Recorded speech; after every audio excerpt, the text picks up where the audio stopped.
Hello student, मैं shine Luthra. आज मैं आपको इस वीडियो में क्लास 5th की हिंदी की बुक का, मैथ की हिंदी की बुक का पार्ट 4 करेंगे, हिस्से और पूरे।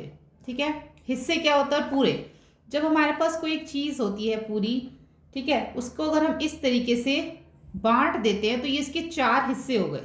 ठीक है, तो इस पार्ट के अंदर हमें यही समझना है कि किस तरीके से अगर कोई चीज़ पूरी है उसके कितने हिस्से होते हैं, उसको किस तरीके से हम पढ़ते हैं उन हिस्सों को।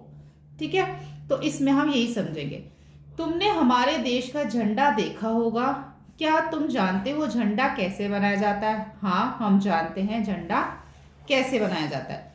एक आयत बनाओ जिसकी लंबाई 9 सेंटीमीटर, चौड़ाई 6 सेंटीमीटर हो। इसे 3 समान भागों में बांटो और झंडा पूरा करो।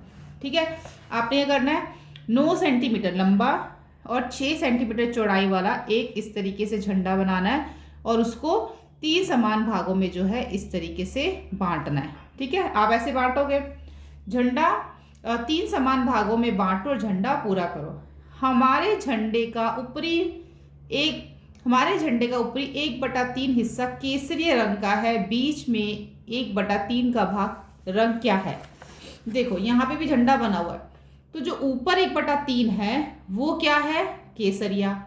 उसके बाद जो बीच का 1/3 है वो क्या है? कौन सा रंग है? पहले तो आप इसको ये समझ लो कि 1/3 ही कैसे कह रहे हैं। देखो, मान लो यहाँ पे मैंने एक झंडा बनाया इस तरीके से। ठीक है, ये 9 हो गया, ये 6 हो गया। आप इसको मान लो, आप स्केल से बनाना। ऐसे इसको 3 हिस्सों में, बराबर हिस्सों में बांट दिया। अब इसके टोटल कितना है? ये पूरा एक झंडा है।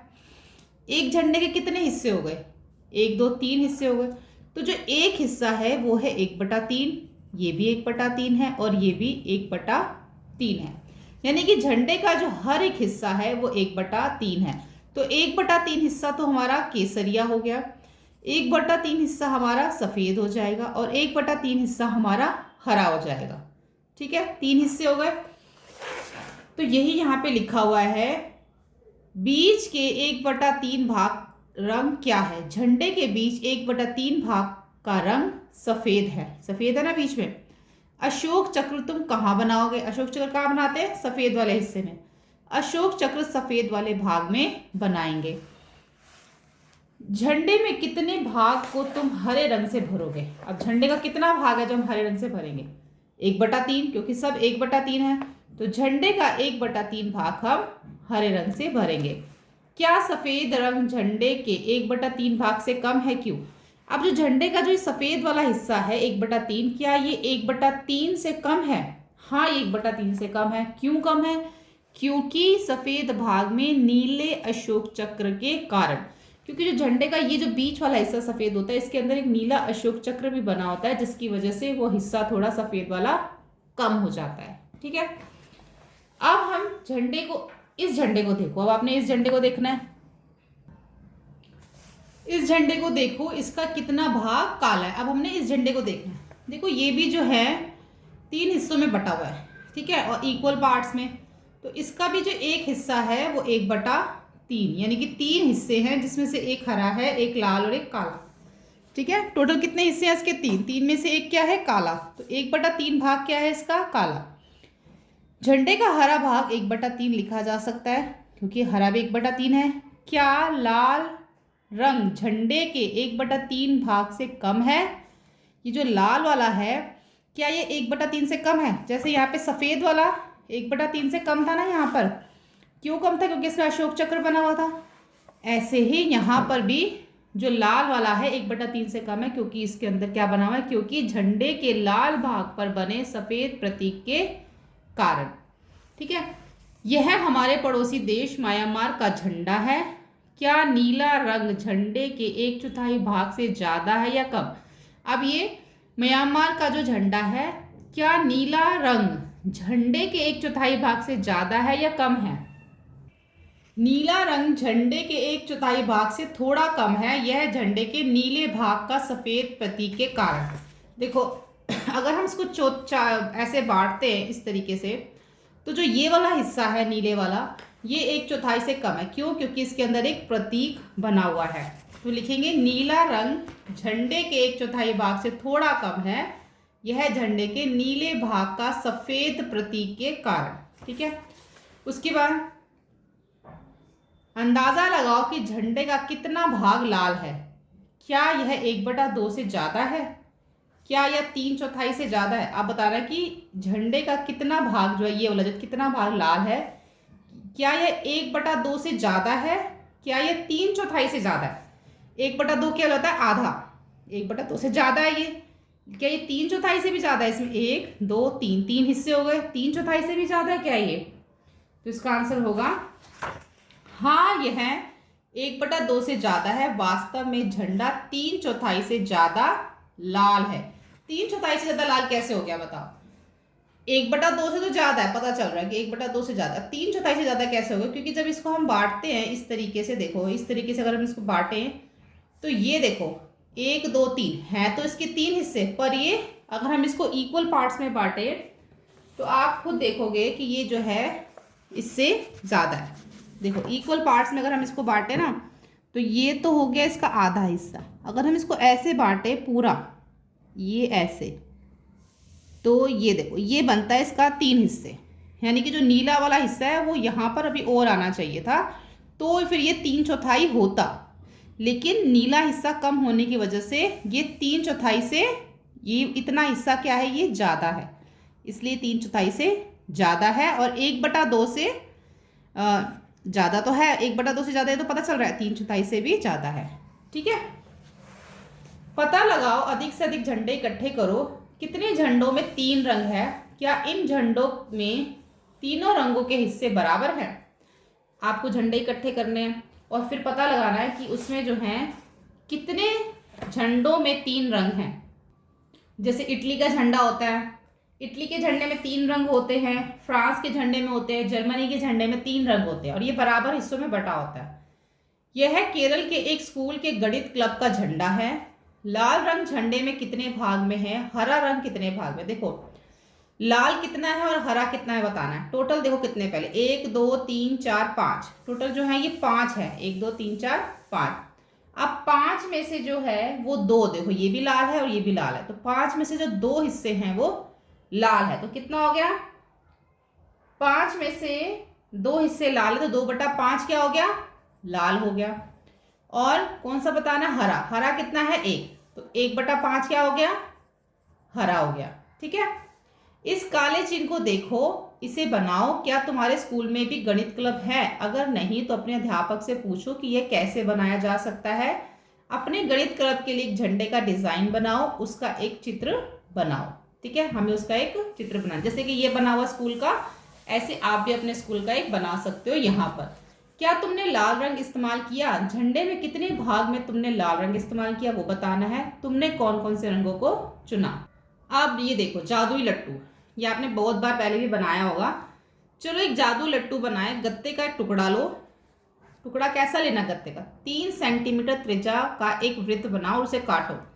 यानी कि जो हमें एक गत्ते का टुकड़ा लेना है वो गोल लेना है, उसकी जो त्रिज्या है वो 3 सेंटीमीटर होनी चाहिए। यानी कि अगर हम उसको प्रकार से या कंपास से बना रहे हैं तो उस कंपास को हमने उस प्रकार को 3 सेंटीमीटर खोलना है। उसके बाद हमने उसको एक सर्कल उस पर गत्ते पे बना के उसको हमने काट लेना है, तो 3 सेंटीमीटर त्रिज्या वाला वो एक वृत्त बन जाएगा। वृत्त को 8 बराबर हिस्सों में बांटो। अब हर हिस्से में वृत्त का 1/8 भाग है। जब आप ये बना लोगे ना इस तरीके से सर्कल, तो सर्कल बनाने के बाद आपने उसको 8 हिस्सों में काटना नहीं है, बांटना है। ठीक है, कैसे, ये 2 हिस्से हो गए, ये 3, ये हो गए 1 2 3 4 5, फिर ऐसे आप देखो कितने हो गए, 1 2 3 4 5 6 7 8 हिस्से हो गए। अब 8 हिस्सों में आपने अलग अलग रंग भरना है। 2/8 भाग को लाल, यानी कि इसके अंदर 2 रंग जो हैं 2 हिस्सों में लाल रंग आएगा। 1/8 मतलब नारंगी, 1 में नारंगी, 1 में पीला। ठीक है, आदि रंगों को भरो। ऐसे आपने अपनी मर्जी से इन सबके इसके अंदर रंगों को भरना है, जैसा कि यहाँ दिखाया गया है। जैसा कि यहाँ दिखाया गया है, वृत्त के बीचों बीच माचिस की तीली बनाओ। वृत्त के बीच के अंदर माचिस की तीली लगा दो। तुम्हारा जादू लट्टू तैयार है, उसे जोर से घुमाओ। तुम्हें क्या दिखाई दे रहा है, क्या तुम सभी रंग देख पा रहे हो? और जो तुम देख रहे हो अपनी कॉपी में लिखो। तो हम लिखेंगे, हमें घूमता लट्टू दिखाई दे रहा है, हम सभी रंग नहीं देख पा रहे हैं, हम एक घूमता सफेद गोलाकार लट्टू देख रहे हैं। जब हमारे पास कुछ इस तरह का लट्टू होता है ना, इस तरीके का, उसमें बहुत सारे रंग होते हैं और हम उसको जब घुमाते हैं ना तो हमें सारे रंग नहीं दिखाई देते, कोई एक रंग जो है दिखाई देता है, जैसे कि इसमें सफ़ेद रंग दिखाई दे रहा है। ठीक है, अब देखो यहाँ पे, अब चॉकलेट के ऊपर एक क्वेश्चन है यहाँ पे, अभ्यास का समय। मंजू के पास एक चॉकलेट थी, उसने 1/4 राजी को और 1/3 सुगंधा को और छठा भाग शीला को दे दिया। बाकी हिस्सा उसने खा लिया। हर एक को चॉकलेट के कितने हिस्से मिले यहाँ लिखो। टोटल कितने हिस्से हैं यहाँ पे चॉकलेट के? 1 2 3 4 5 6 7 8 9 10 11 12, टोटल जो है वो 12 हिस्से हैं। 12 में से जो है उसने 1/4 राजी को दे दिया, यानी कि 12 का हमें 1/4 निकालना पड़ेगा। 1/3 सुगंधा को दे दिया, 12 का 1/3 भी निकालेंगे हम, और छठा भाग शीला को, यानी कि 12 का छठा भाग भी हम निकालेंगे। और जो बाकी हिस्सा उसने खा लिया, बाकी हिस्सा उसने खा लिया। हर एक को चॉकलेट के कितने हिस्से मिले यहाँ लिखो। राजी को कितना मिला, सुगंधा को, शीला को और मंजू को कितना मिला। तो यहाँ पे हम इसको ऐसे करेंगे, टुकड़ों की जो कुल संख्या है वो है 12। राजी का जो हिस्सा था 12 का 1/4 था, यानी कि 12 का 1/4 निकालेंगे, 4 एकम 4, 4 3 12, यानी कि 3 हिस्से, 3 चॉकलेट के जो पीस है वो किसको मिले? राजी को मिले। अब है सुगंधा का हिस्सा। सुगंधा को 1/3 मिला था 12 का, तो 1/3 12 का कितना हुआ? 3 एकम 3, 3 चौक 12, यानी कि 4 पीस किसको मिले? सुगंधा को। ऐसे ही शीला को छठा भाग मिला था, तो 12 का 1/6 कितना हो गया? 6 एकम 6 और 6 दूनी 12, तो 2 हिस्से मिले शीला को। अब मंजू का जो हिस्सा था वो कितना था? जितना सबने खा लिया था, जो बचा हुआ हिस्सा था वो मंजू का था।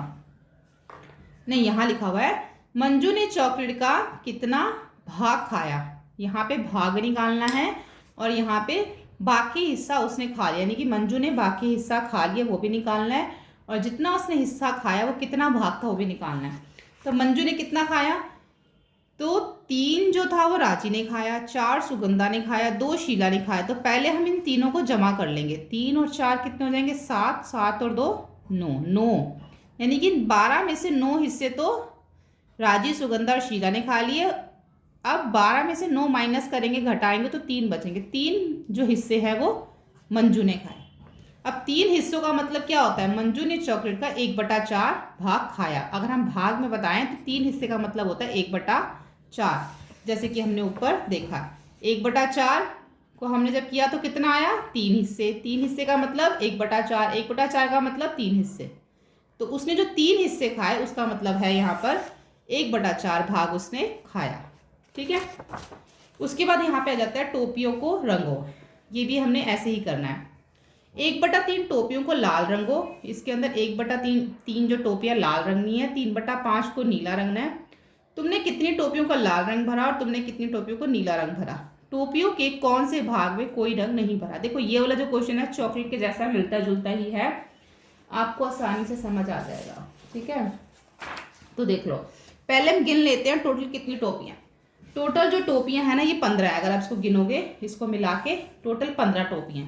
अब 15 टोपियों में से 1/3 टोपियों को लाल रंग भरा, यानी कि 15 का हमें 1/3 निकालना है। टोपियों की जो कुल संख्या है वो है 15। 1/3 भाग टोपियों क्या होगा? 15। 1/3 गुणा है 15, तो 3 एकम 3, 3 पंजे 15, यानी कि 5 टोपियाँ जो हैं वो कितनी हो गई? लाल रंग की हो गई। क्या था? 1/3 टोपियाँ लाल हो गई, तो 5 टोपियाँ कौन सी हो गई? लाल हो गई। अब 3/भाग टोपियों का कौन सा था? नीला था। ठीक है, नीला। तो 3/5 15 का निकालेंगे तो 5 एकम 5 और 5 3 15, 3 को 3 से गुणा करेंगे तो 9, यानी कि 9 जो है वो नीली हो गई टोपियाँ। ठीक है, अब जो थी टोटल कितनी थी? 15। 15 में से 5 हो गई लाल और 9 हो गई नीली। तो 15 में से 5 और 9 को अगर हम जमा करते हैं तो बनता है क्या? 14। और 14 में से 15 में से 14 को माइनस करोगे तो 1, यानी कि जो बिना रंगी टोपी थी, यहाँ बताया था तुमने कितनी टोपियों में लाल रंग भरा? हमने 5 टोपियों में लाल रंग भरा। तुमने कितनी टोपियों में नीला रंग भरा? हमने 9 टोपियों में नीला रंग भरा। टोपियों में कौन से भाग में कोई रंग नहीं भरा गया? टोपियों के एक भाग में जो है वो रंग नहीं भरा गया, क्योंकि 5 लाल हो गई, 9 नीली हो गई, एक ही तो बची।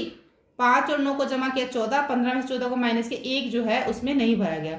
इस प्रकार 1/15 टोपियों में कोई रंग, 1/15 भाग टोपियों में कोई रंग नहीं भरा गया। ठीक है, तो 1/15 लिख सकते हो या फिर 1 भी लिख सकते हो। ठीक है, 1 में रंग नहीं भरा गया। अब नीचे देखो त्रिभुज के बराबर हिस्से, यहाँ पे जो त्रिभुज के हैं वो बराबर हिस्से इन्होंने कर रखे हैं। अब सफेद त्रिभुज के 3 बराबर हिस्सों में बांटो। हमने इसको भी बांटना है, सॉरी यहाँ पे पहले इसका बताया गया है। सफेद त्रिभुज को 3 बराबर हिस्सों में बांटा गया है। हर एक तिहाई भाग को अलग अलग रंगों से भरो। क्या तुम दिखा सकते हो कि ये भाग बराबर है? सोचो कैसे। देखो ये जो है आप 1/3, हमने जो है इसको 1/3 भाग में हमें दिख रहा है ये, तो हम इसको कैसे बता सकते हैं बराबर भागों में? अगर हम इसका जो इसके ट्रेसिंग पेपर होता है, जो जिसको हम हिंदी में खाका कहते हैं, जिसके ऊपर हम इसको रख के नाप सकते हैं, अगर हम उससे नापे तो 3 बराबर हिस्सों में बटा हुआ है और तीनों 1/3 है। ठीक है, और यहाँ पे भी हमें इस त्रिभुज को अलग तरीके से 3 बराबर हिस्सों में बांटने की कोशिश करो। हर एक तिहाई भाग को में अलग रंग भरो। इसमें भी आपने हर एक में अलग रंग भरना है। ठीक है, अब यहाँ पर आयत के 6 भाग है।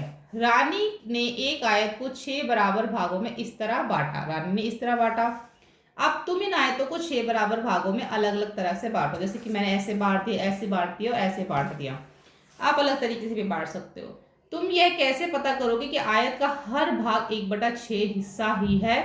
हरी आयत नीली आयत से बड़ी है। हरी आयत नीली, ये वाली जो हरी आयत है, हरी आयत नीली आयत से बड़ी है। क्या हम कह सकते हैं कि हरी आयत का 1/6 भाग नीली आयत के 1/6 भाग से बड़ा है?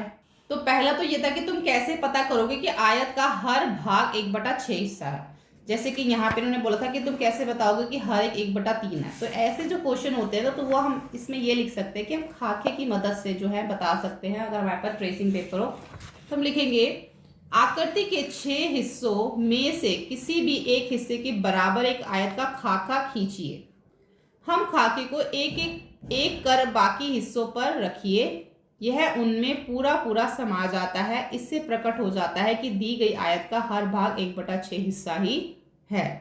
ठीक है, उसके बाद यह था कि हरी आयत नीली आयत से बड़ी है। क्या हम कह सकते हैं कि हरी आयत का 1/6 भाग नीली आयत के 1/6 भाग से बड़ा है? हाँ, हम कह सकते हैं कि हरी आयत का 1/6 भाग नीली आयत के 1/6 भाग से बड़ा है। देख के पता चल रहा है आपको। अब कैसे, ये तो उन्होंने हमसे नहीं पूछा इसलिए हम आगे जवाब नहीं देंगे। इन्होंने पूछा कि ये जो आयत है इसका भाग हरी आयत नीली आयत से बड़ी है। हरी आयत ये जो है वो नीली आयत से बड़ी है। क्या हम कह सकते हैं कि हरी आयत का 1/6 भाग नीली आयत के 1/6 भाग से बड़ा है? हाँ, हम इसको कह सकते हैं क्योंकि आयत बड़ी है तो इसके भाग भी बड़े होंगे। ठीक है, अब है लालची चौकीदार। बीरबल, याद है तुम्हें आज अकबर का चतुर्मंत्री गणित का जादू पुस्तक 4 पृष्ठ 14? क्या तुम्हें पता है वह मंत्री कैसे बना? तब बीरबल एक गांव में रहने वाले एक जवान लड़का था। वह बहुत चतुर था और कविता भी लिखता था। उसने अपनी किस्मत राजा के दरबार में आजमाने की सोची, इसलिए वह अपनी कुछ कविताओं को लेकर शहर की ओर चल दिया। जब वह महल की बाहरी दरवाजे पर पहुंचा तो चौकीदार ने उसे रोक दिया। हे, वही रुको, कहाँ जा रहे हो? चौकीदार ने चिल्लाकर कहा। मैं एक कवि हूँ, मैं राजा अकबर से मिलकर उन्हें अपनी कविताएं दिखाना चाहता हूँ। कवि ने कहा, ओ तुम कवि हो? राजा दयालु है, वह तुम्हें कुछ इनाम जरूर देंगे। मैं तुम्हें जाने दूंगा अगर तुम मुझे अपने इनाम का 1/10 भाग हिस्सा दो। तो यहाँ पर पहला जो कौन था? चौकीदार। पहला जो चौकीदार था उसने बोला मुझे जो भी तुम्हें इनाम मिलेगा मुझे 1/10 हिस्सा उसका मुझे देना। तो पहले चौकीदार ने ये मांगा। दूसरे ने क्या मांगा? दूसरे वाले ने, बीरबल के पास कोई और चारा नहीं था तो इसलिए वह मान गया। जब वह अंदर चला तो चौकीदार ने हिसाब लगाया, अगर इसे 100 सोने के सिक्के मिले तो मुझे कितने सिक्के मिलेंगे? पहले चौकीदार ने क्या बोला था? 1/10। तो चौकीदार सोचता अगर इसको 100 सोने के सिक्के मिले तो मुझे कितने मिलेंगे? तो हम क्या करेंगे, 100 का 1/10 निकाल लेंगे। 1/10, ठीक है। 1 0 से 1 0 कट गई, बचा क्या? 10। तो मुझे 10 सिक्के मिलेंगे। कभी दूसरे दरवाजे पर पहुंचा। उस दरवाजे पे चौकीदार ने भी कहा, मैं तुम्हें अंदर जाने दूंगा जब मुझे तुम अपने नाप का 2/5 हिस्सा दोगे। ठीक है, दूसरे ने 2/5 मांगा। कभी मान गया।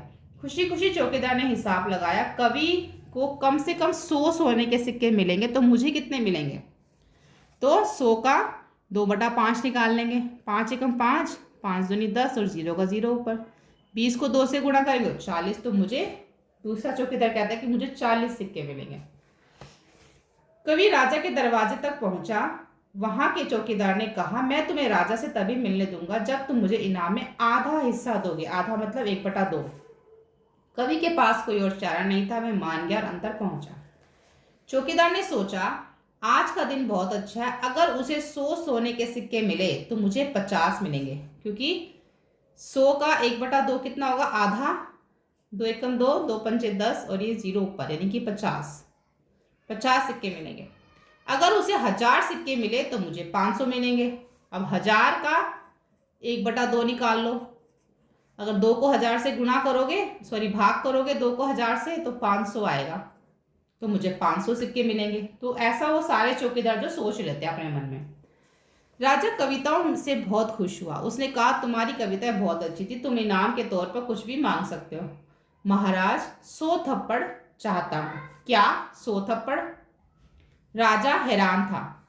इसके बाद क्या हुआ होगा, कहानी को पूरा करो। कवि को इनाम में कितना हिस्सा मिला? मतलब कि जब उसने जब 100 थप्पड़ मांगे तो उसके बाद क्या हुआ होगा? राजा तो बहुत हैरान हो गया। इसके बाद क्या हुआ होगा, तो इसको हमने यहाँ पे लिखना है। पहले दरवाजे पे चौकीदार को 10 थप्पड़ मिलेंगे, क्योंकि उसको इनाम का 1/10 हिस्सा चाहिए था, तो 10 थप्पड़ हो गए। दूसरे दरवाजे में चौकीदार को 40 थप्पड़, क्योंकि उसको इनाम का 2/5 हिस्सा चाहिए था। आखिरी दरवाजे पे चौकीदार को 50 थप्पड़, क्योंकि उसको इनाम का आधा हिस्सा चाहिए था। कवि को 0 थप्पड़ मिलेगा, कवि को तो कोई थप्पड़ मिलेगा ही नहीं, अर्थात कोई थप्पड़ नहीं। ठीक है, तो ये जो हो गया यहाँ तक हमने कर लिया। अब जो हम नेक्स्ट वीडियो करेंगे, इसका आगे का पार्ट जो है इसका करेंगे। Thank you.